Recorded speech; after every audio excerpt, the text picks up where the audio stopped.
Hey guys, welcome back to Rudder Innovations, where today we're going to be learning how to repair damaged cords, wires, extension cords, and plug-ins in a variety of different ways. Here we go.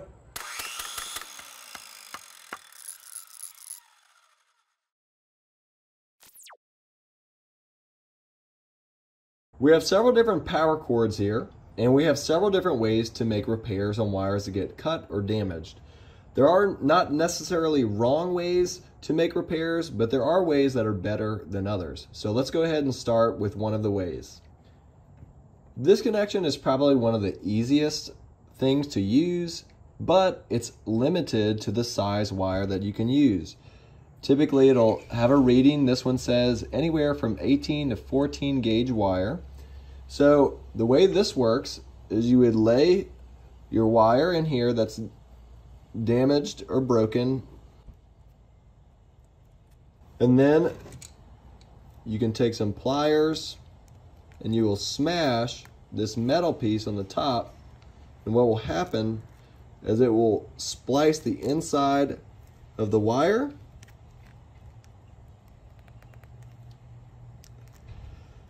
and then, to make sure that it doesn't come apart, you'll close this lid and the two wires are now connected.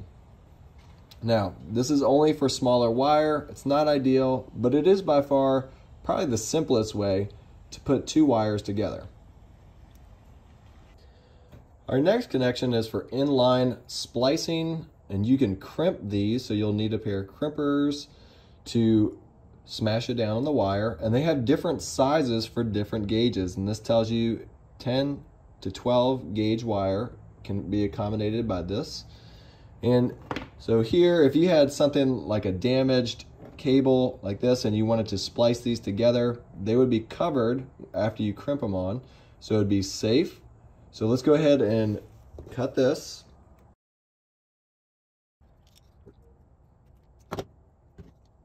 You always want to cut away from yourself when you're doing this.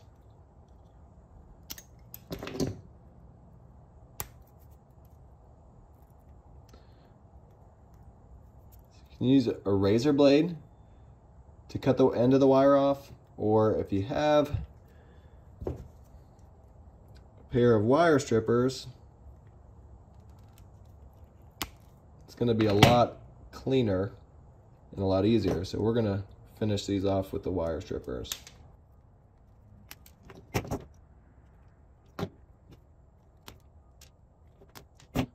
So if you're wondering which side goes with which, the cool thing about wires that are flat like this is the neutral. You can see they have little lines on this side. That is the neutral side, and the smooth side is the hot side. So you want to put the two sides that have lines together. We'll get the other side that's got the little ribs on there. We'll twist that.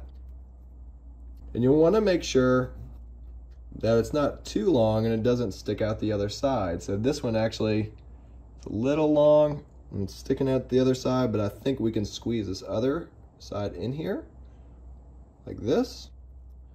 And then we'll take crimpers and we'll crimp these wires on. You want to make sure you got a good solid squeeze on there, and then you can give them a tug and make sure that your connection is solid. Another way to put wires together that are damaged on a cord is by using a wire nut. So using the same cord that we were using before to put the hot side together, again, you'll just twist the wire. Now you will lose some length, whereas this, you're not really going to lose length in your wire, but with this you will, because they have to be facing the same direction so that you can splice them together. And then you'll take your wire nut, spin it on there until these wires start to spin together, and you'll know that they're locked in there pretty good. And you can give it a little tug and make sure it's on there. And then if you want to make sure that it doesn't come off, you can take some electrical tape and you want to spin it in the direction that you tighten it. That way It's reinforcing the direction that you want it to go. Right? So there's another type of connection. And you can see how we lost length, whereas we have more wire with this other type of connection. Another type of connection is this male and female crimp connection. And this is probably used for something more so that you are going to be exchanging different ends. You need to unplug it and plug it back in. If you have different connections like I do here, and you wanted to crimp one of these on and take it off and use another one, you could use these types of connectors. Or if you're in a pinch and you want to make it permanent, you could. And the way you would do this is you would take your wire, and they make different sizes for different gauges, and you can use your razor blade, or we're going to use our wire strippers. Strip it off, twist it, put it in here. I'm going to cut a little bit of length off of here.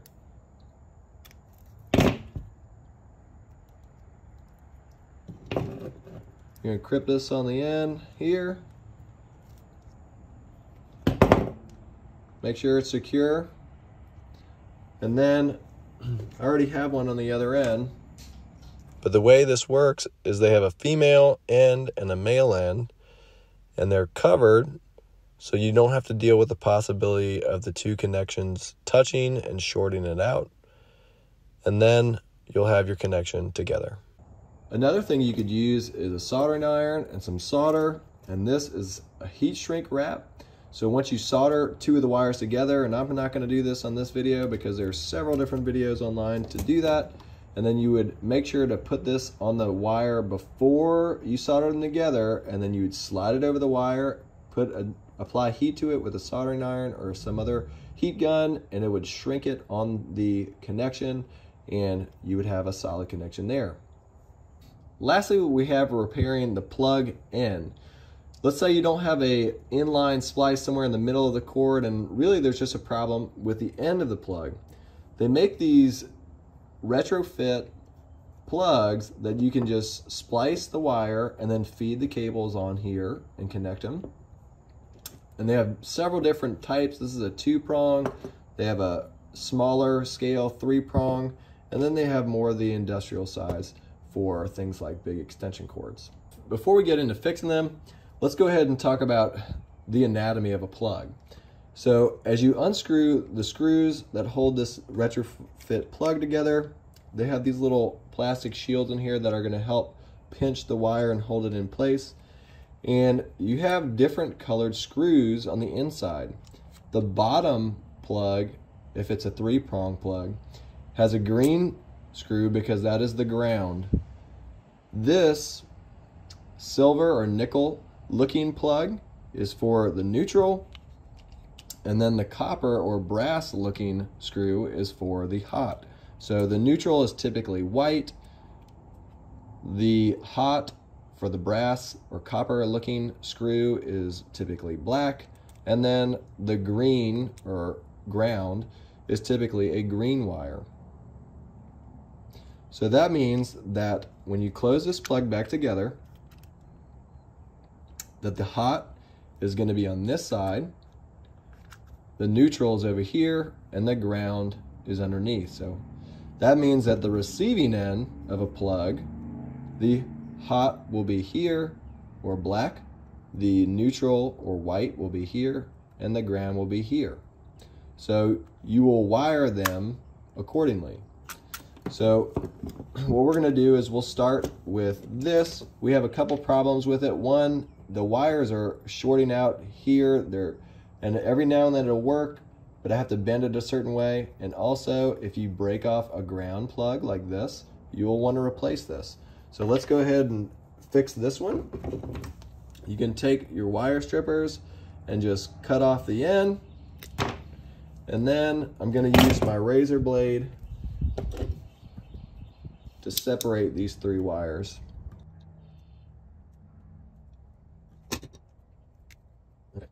And you might as well just get a bunch to work with. That way you're not fighting this stuff.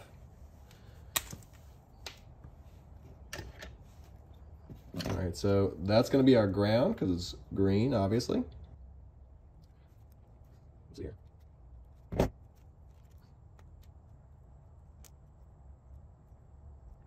Right. So these two wires on the side are not marked, but from what we learned earlier, the ribbed portion, if you can see, they have little ridges on this side. And we know that is the neutral, and the smooth side is going to be the hot or the black. So this ribbed side will be the white or the neutral, and the smooth side will be the black. I'm gonna go ahead and twist this. All right. And we'll twist this together as well.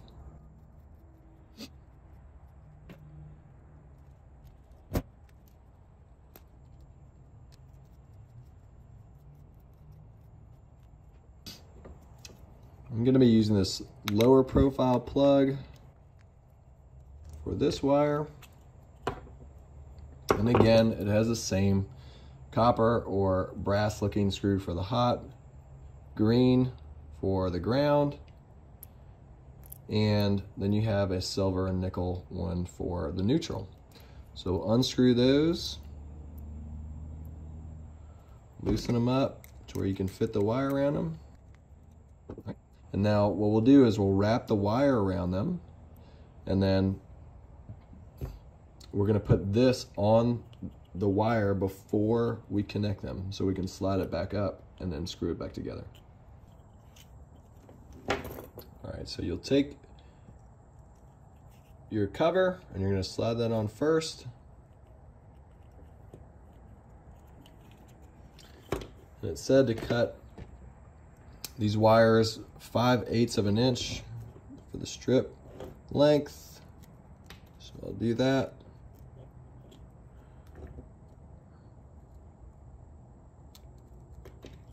And I already cut that first one as my gauge. Now you can take your wire, make sure all these strands are twisted around really good.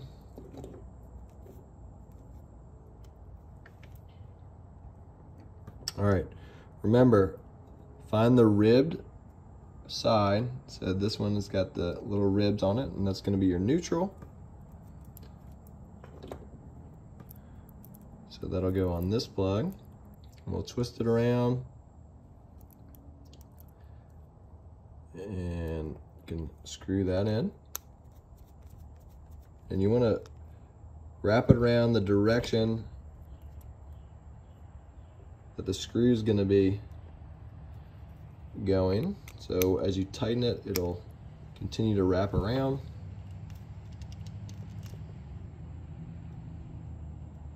All right.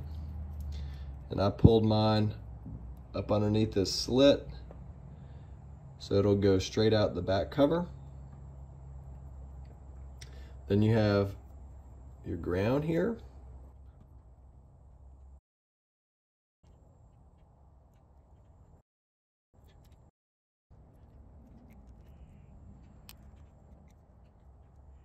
And again, I'm going to feed that wire right around there. There's two. And then we'll go ahead and put our third on there, and our screw fell out. So let's get that. You want to make sure that none of these wires are touching.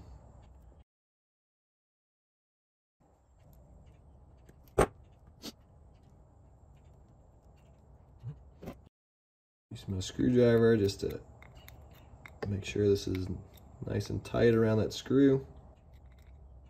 And then I'll start to screw it in.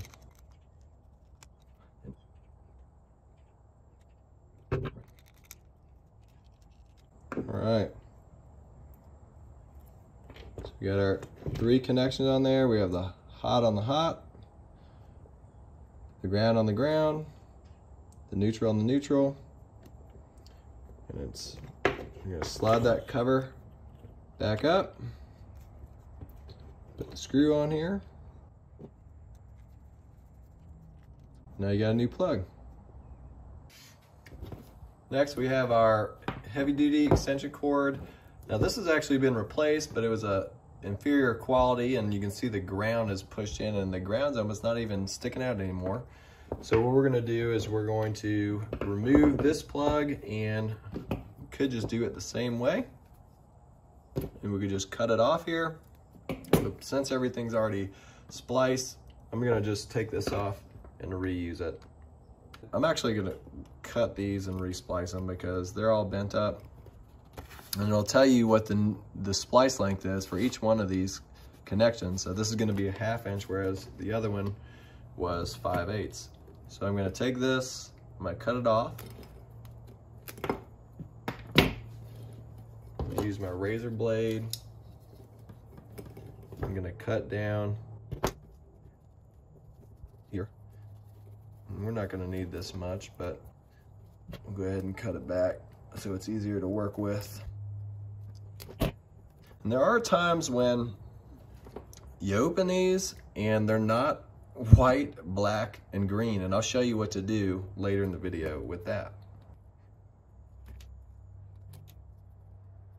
Okay. You can always cut them more than a 1/2 inch.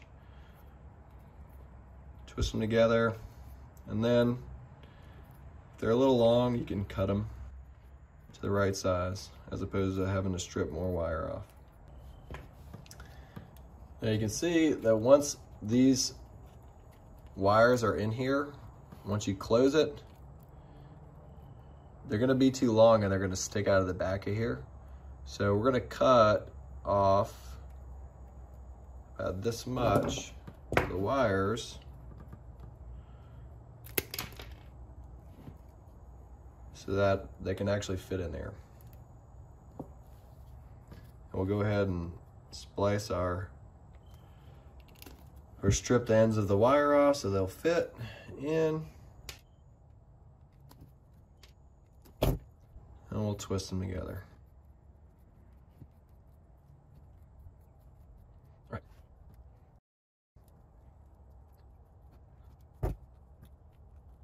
right.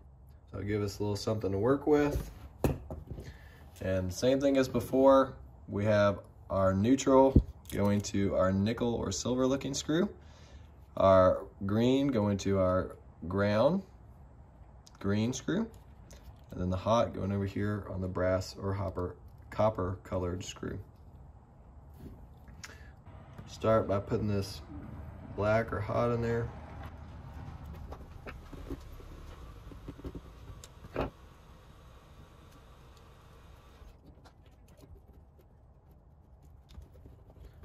a ground in there.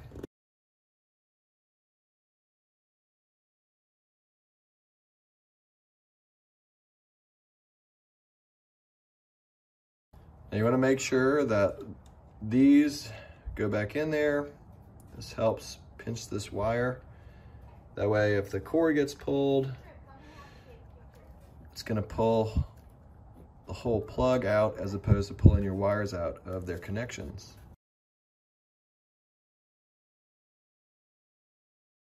Now it's pinched on there and you got a new plug on.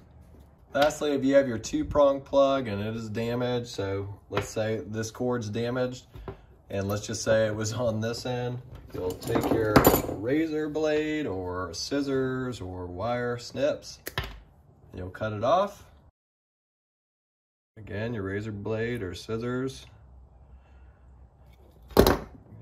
Just open up these 2 wires. And you can use your razor blade or your wire snips to strip it. And they make the same exact type of replacement plug. And you unscrew the screw. They have the silver plug on there, or nickel for the neutral, and the brass or copper for hot. Now, how do you tell which one's which? Well, we already know that the ribbed is the neutral and the smooth is the hot. So you'll take these. In this particular plug, you'll just insert it in. And I'm going to cut the length down a little bit. It's a little too long for my liking.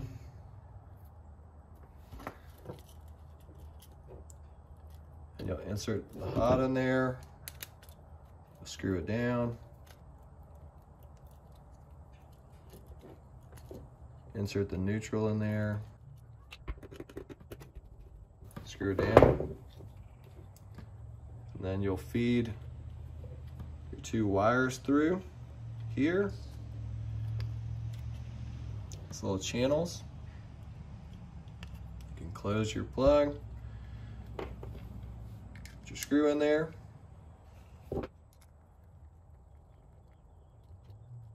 Alright, now you got a new plug on.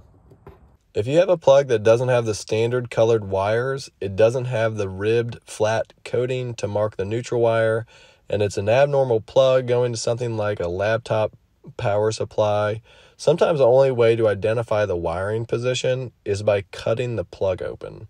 I use a scrap piece of wood as a cutting board and my razor blade to dissect the plug. It's not ideal, but if you're dealing with electrical equipment, you want to make sure you get it right.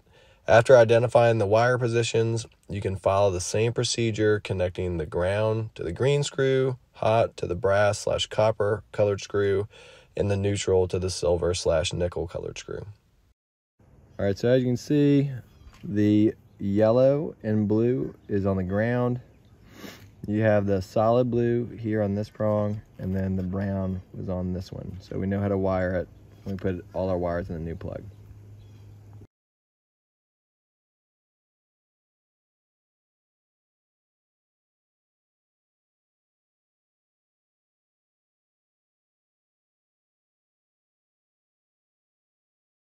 Once you have all your wires connected, you close up the plug.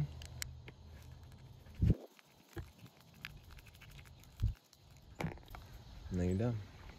All right, guys, I hope that was helpful for you. If you have any questions, comment below. If you liked it, like it, please subscribe, and we'll see you next time.